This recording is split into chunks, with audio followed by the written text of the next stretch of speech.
Y ahora vamos a recibir a Caro Anastasiades en el espacio de Mamás Reales para hablar de un tema apasionante. Caro, ¿cómo estás? Muy bien, buenos días para todos. Bueno, hoy nos traes un tema que ya hemos abordado en otras oportunidades y siempre genera gran curiosidad, que tiene que ver con los niños o niñas con alto coeficiente intelectual, podemos decir. Les decimos superdotados. ¿Es correcto decirlo así? Es correcto decir superdotados. A mí me gusta más hablar de altas capacidades. Uno dice superdotado y ya tiene como un estigma. No sé, piensa en el niño nerd, ¿no? Que estudia mucho, que está todo el día leyendo. Sí puede ser que esté todo el día leyendo ese niño superdotado, pero no son... Yo creo que hacer estas notas y meterme a investigar un poquito y hablar sobre todo con mamás que la vivieron en su casa, que lo viven en su casa, me hizo como darme cuenta de que son niños comunes, bastante más inteligentes que la media de los niños. O por lo menos en algunas cosas, en algunas áreas se destacan de forma, ¿no? Muy importante. Claro, cuando hablamos de alta capacidad, estamos hablando que tienen, viste que el promedio, cuando hacen esas pruebas de inteligencia, te tiene que dar 100. Generalmente el promedio es 100, entre 90, 100 tiene la mayoría de la gente. Ellos tienen de 130 para arriba. Claro, del coeficiente intelectual. Sí, en Uruguay hay muchísimos. Eso es otra cosa que me llamó notoriamente la atención. Hay entre 10.000 y 30.000 niños. ¿Qué te parece? Entre niños y adolescentes superdotados. Llenaríamos una olímpica y media, te diría. No sé, que me corrijan los varones que juegan al fútbol y que saben bien las capacidades de las tribunas, pero una cosa así. Mirá vos. Bueno, yo leía también que Uruguay está como en el puesto número 1 de América Latina. Puesto número 1 en América Latina y puesto número 12 a nivel mundial. Singapur es el país que tiene más niños y adolescentes superdotados. Qué interesante, Caro. Bueno, contanos un poquito, porque estuviste charlando con mamás, me contabas, que justamente tienen hijos con estas altas capacidades. ¿Y qué te dicen al respecto? ¿Cómo es el día a día para esos niños, esas niñas? Si es fácil, si es un desafío, ¿por dónde viene la cosa? Mira, cualquiera de las dos mamás con las que estuve hablando estaban encantadas con sus niños. Yo les decía, ¿llega a ser un problema? No. O sea, obviamente... fue lo que les tocó, o sea, no es un problema, ¿no? No, debería ser una alegría. Al contrario, es una alegría, te diría, hasta una bendición. O sea, son niños que si se los potencia bien, podrían llegar a cambiar cosas importantes de la sociedad, bueno, de la familia, de la sociedad, del país, si se quiere. Pero bueno, estuve hablando con dos mamás. Una de ellas tiene un niño de 7 años, que era el que tenía el coeficiente intelectual más alto, tenía 142 según esta prueba que le hicieron. Y ella me decía, yo me di cuenta al año y medio, o sea, como que todos los procesos que el resto de los nenes lo hacían capaz que a los 3 años, ella caminaba, él ya hablaba, a los 2 años tenía un léxico y un lenguaje como muy claro. Eso es una característica, ¿no? O sea, se expresan muy bien desde muy pequeñitos. Exactamente. Después me decía, bueno, a los 3 años ya leía y a los 4 años te podía leer un Julio Verne perfectamente y entenderlo, ¿no? De forma fluida. Pero sin embargo yo le decía, ¿cómo es la emocionalidad? Yo pensaba, ¿no? Típico que no le gusta jugar, le gusta más leer. Me dice, no, tiene muchísimos amigos. Y de hecho le gusta enseñarle a sus amigos cosas. No son niños que a nivel social no sean... no tengan desarrollo emocional, al contrario, o sea, son como niños muy sensibles a lo social. Ella me decía, a este hijo mío... el informativo lo perturba mucho porque es como hipersensible, muy empático con lo que le sucede a las personas, tiene como una sensibilidad especial.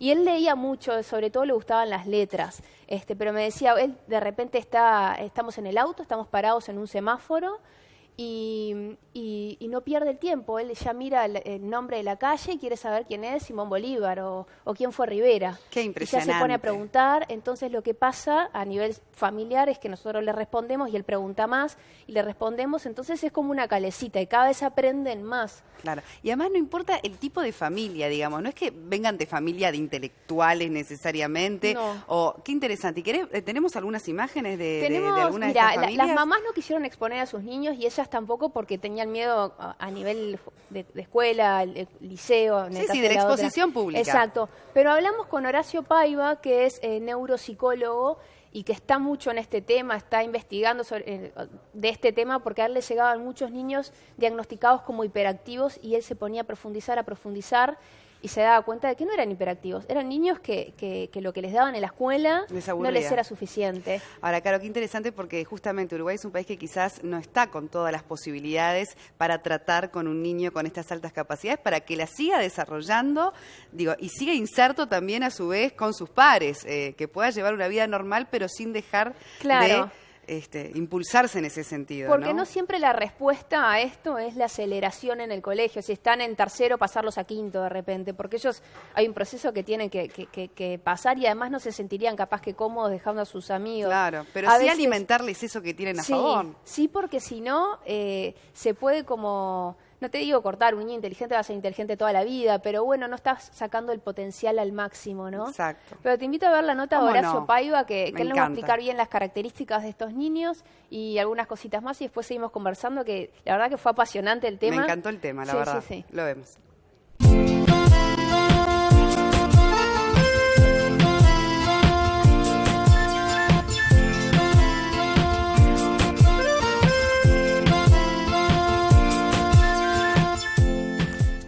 Los padres son los primeros en darse cuenta de las características de las altas capacidades intelectuales en los chicos. En segundo lugar, los docentes. Pero claro, para que los docentes entren en juego en la vida de un niño, el niño tiene que entrar por lo menos en la etapa preescolar. Pero antes, mucho antes ya de la entrada al jardín de infantes, al preescolar, al kinder, los padres ya comienzan a detectar una serie de características peculiares en ese niño o en esa niña que no son las habituales en el resto de los chicos de su edad. Son, por ejemplo, niños y niñas que tienen una capacidad de atender al ambiente de una manera mucho más evolucionada de lo que esperamos para la edad. Logran el contacto visual con los objetos, con las acciones y con las personas de una forma mucho más persistente de lo que sucede con otras niñas y niños de su edad. Lo mismo con la capacidad y los deseos de aprender, memorizar rostros, lugares, fechas inclusive. La capacidad y la curiosidad es otro de los aspectos fundamentales. El deseo por aprender, el deseo por conocer, el deseo por seguir profundizando cada vez más y más. Y son chicos y chicas que se hacen preguntas que no las esperamos a la edad, preguntas de carácter filosófico, profundidades con respecto a lo que sucede en la vida natural, en el medio ambiente. Por ejemplo, el otro día unos padres me comentaban que su hija preguntaba ¿por qué el cielo es azul? Y era una nena de 3 años. Entonces, no son, o ¿por qué no todos los planetas tienen anillos? Entonces son preguntas que ni siquiera los adultos por ahí nos hacemos, o si nos hacemos realmente las vamos a hacer cuando ya llegamos a una edad determinada. Con la ayuda también de un profesional que es muy importante en todo esto de la detección de las altas capacidades, que es el pediatra. El pediatra es el especialista de la medicina que está muy bien formado en lo que son las pautas normales del desarrollo. Y son los primeros profesionales que los padres deberían consultar si entienden que su chico tiene o su chica tienen características que lo ponen por encima de la media en alguno de sus aprendizajes. Por ejemplo, Mozart, sabemos, bueno, como ejemplo de genio, fue una persona que venía de familia de músicos. Y en esa familia de músicos, bueno, estaba esta dotación genética de la que estamos hablando, pero también estaba un ambiente. Yo no sé qué hubiera sido de la vida de Mozart si su padre y sus tíos no hubieran sido músicos y hubieran tenido otro oficio diferente. Entonces, no solamente hay una genética, sino que también hay un ambiente. Ambas partes ponen una cuota muy importante. Podemos decir por lo menos un 50 y 50. O sea, solo con genética no alcanza. O sea que una persona que nace con una alta capacidad pero no es potenciado, no es estimulado a lo largo de su vida, puede terminar siendo un tipo de la media, una persona media. Sí, es posible que eso suceda. Hemos visto casos así. Por eso es tan importante que los educadores tomen conciencia de las características de estos chicos. Fijémonos en que alrededor del 3% se entiende que de la población general, mundial, tendrían altas capacidades intelectuales. Eso es un porcentaje muy alto. porque si estamos hablando de los niños y niñas uruguayos, menores de edad, menores de 18 años, tendríamos una población general de aproximadamente 1 millón de personas. Estamos hablando de cerca de 30.000 niñas y niños que potencialmente tendrían estas altas capacidades intelectuales en distintas áreas de su vida y que quizás un porcentaje muy pequeño es el que en este momento, al día de hoy, están siendo detectados. ¿Qué pasa con la emocionalidad de los niños con alta capacidad? ¿Es igualmente desarrollada? Lo que hemos visto en la vida real y no en los mitos es que son niñas y niños que tienen una capacidad emocional y social muy bien desarrollada. Inclusive llegan a ser líderes dentro del grupo. Son niñas y niños muy buscados por sus compañeros, muy valorados, muy queridos. Por supuesto que también hay chicas y chicos que tienen ciertas dificultades emocionales, pero como las podemos tener todas las personas. Lo que cuando aparezcan esas dificultades emocionales en estas niñas y niños tenemos que pensar de dónde surge, del niño mismo o de un entorno adulto que no está haciendo las cosas bien, que no está favoreciendo el desarrollo adecuado de ese niño. ¿Qué es lo que está pasando? Esa es la pregunta que nos tenemos que hacer, porque cuando sus características personales no son debidamente atendidas y el entorno, lejos de considerarlo esto un recurso valioso, lo considera un problema, ahí le vamos a empezar a generar un problema al niño.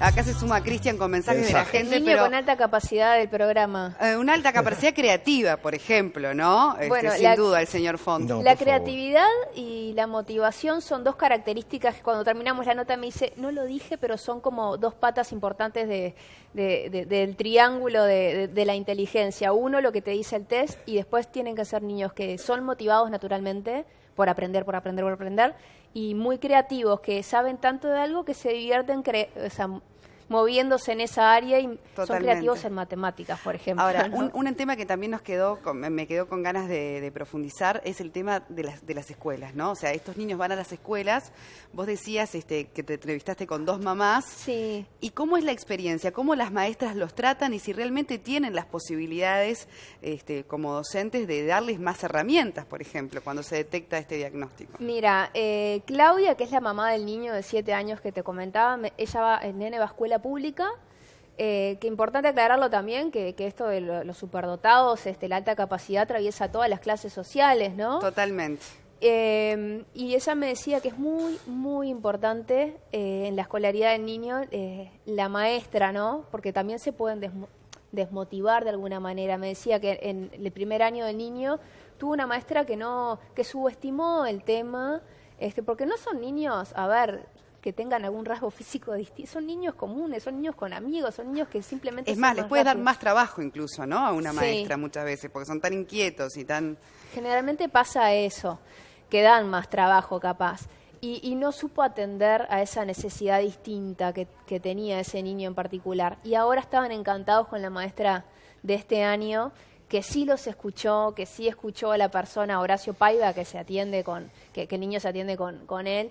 Y bueno, y lo que me decía Horacio Paiva es que lo mejor en estos casos es no en la aceleración, no en todos los... hay veces que sí, que es necesaria una aceleración, o sea, que los suban de año, pero muchas veces lo que se necesitan son trabajos complementarios dentro del aula, ¿no? Exacto. O sea, terminás ese trabajo y no te voy a dar más de lo mismo, te voy a dar algo que te desafíe un poco más, para que tú te estimules tanto como los otros con el trabajo que le dimos inicialmente, pero para tu capacidad. Esa sería como la manera más adecuada de tratarlo. Acá en Uruguay, a nivel educativo, en el magisterio, todavía este tema está en pañales, se atiende mucho más una dislexia o se atiende mucho más un niño, cómo trabajar con un niño hiperactivo o con un niño con déficit atencional, que cómo trabajar con un niño con una capacidad más alta de la... Lo que pasa es que todavía estamos atendiendo situaciones básicas, ¿no? Sí, volviendo al tema, a mí lo que me gusta de los mensajes de los televidentes es que no todos tienen que ver con condiciones en lo académico, sino que muchos están hablando de travesuras, por ejemplo, ¿no? O de cosas que tienen que ver con lo lúdico, con el juego. A mí me aterra cuando vos comentabas recién que a uno de estos niños le angustia y le provoca, le despierta su sensibilidad el informativo. Claro, porque no tiene que ver un informativo, un niño de 9 años, tiene que jugar. De 7, más chiquito todavía. No tiene que estar ni cerca del informativo. Yo quiero celebrar, por ejemplo, mensajes como el de Lourdes, que dice, sobresalían lo charlatana. Sí, Qué ese era un destaque, claro que sí. ¿Cuántas sobresalíamos en las charlatanas? Hay otro que se destacaba, por ejemplo, en la merienda, en todo lo que comía en la merienda. El que llevaba la mejor merienda, claro. Ese siempre era envidiado. Brando dice que a los 4 años leía perfectamente, varios que dicen que eso. la música, por ejemplo, Flor, que dice que tocaba la flauta, estudiaba obligada por la abuela, pero bueno, se destacaba en la flauta. Después, ¿qué más? Dice, era tan tímida, dice, Mirtita, que conservó el diminutivo porque no se olvida de la Mirta niña, era tan tímida que las monjas me sentaban atrás del todo. Dice, después me avivé. Así que llegó un momento que dijo, bueno, Natu se basta. destacaba en natación, algo que todavía sigue haciendo mucho, es su pasión, dice. Y mucha gente que ahora se está preguntando, che, si yo me destacaba tanto cuando era chica en esto, ¿por qué no lo seguí de grande? ¿No? ¿Qué pasó que eso quedó en el tintero? Está bueno a veces replantearse, porque siempre uno está a tiempo, ¿eh? Y acá esto también es no que importa se lo que sea. destacaba en buenas notas y llegó abanderado, por ejemplo, que es un lindo reconocimiento. Ojo que no siempre, con la otra mamá con la que hablé, se dio cuenta de que el niño era superdotado, tenía una alta capacidad a los 16 años, el año pasado. Estaba Mirá muy vos, nuevita qué en eso. interesante eso. Ella es periodista y hizo una nota justamente a Horacio Paive y dijo, bueno, mi hijo siempre fue brillante, pero creo que entra como dentro de todo lo que me decís, le decía. Y se dio cuenta ahora y me decía, pero él era 8, 9, porque y voy a decir, era un boludo, o sea, porque le iba tan bien que no estudiaba y se quedaba con lo que daba en clase, claro. Y con eso salvaba las risas y la ley del mínimo pero esfuerzo. Claro, digamos. como que nadie se había dado cuenta de esa capacidad que ahora sí ya estaba explotándola un poco más y no lo motivaban tanto. Bueno, después a veces esas cosas se despegan cuando eligen, por ejemplo, una carrera Lógico. o una profesión. Ahora, es interesante estar atento, porque además siempre está eso que te dicen, ay, vos porque sos la madre. Entonces siempre tu hijo o tu hija te parece que es genio, solamente porque, bueno, son tus pero hay hijos. formas de constatarlo. Mirá, Silvi, me destacaba haciendo costuras y en mi casa les cosía las medias a todos. ¡Qué genio! Eso se puede constatar. Y qué útil. Y acá, por ejemplo, dice, de niña me destacaba en el dominó y en los rompecabezas. Fíjate, el destaque tiene que ver con jugar. Y María del Carmen, que se destacaba en peluquería. Las cosas que haría. Claro, no sabemos si por lo bueno o lo malo. Bailando, dice Marc, con las competencias bueno, y Inés que dice, yo era cero falta. Eso también para destacar. Hoy por hoy estarías hoy por hoy encabezando una destaca, campaña. Claro. Bueno, muy bien. Algo bueno, interesante Caro. también que da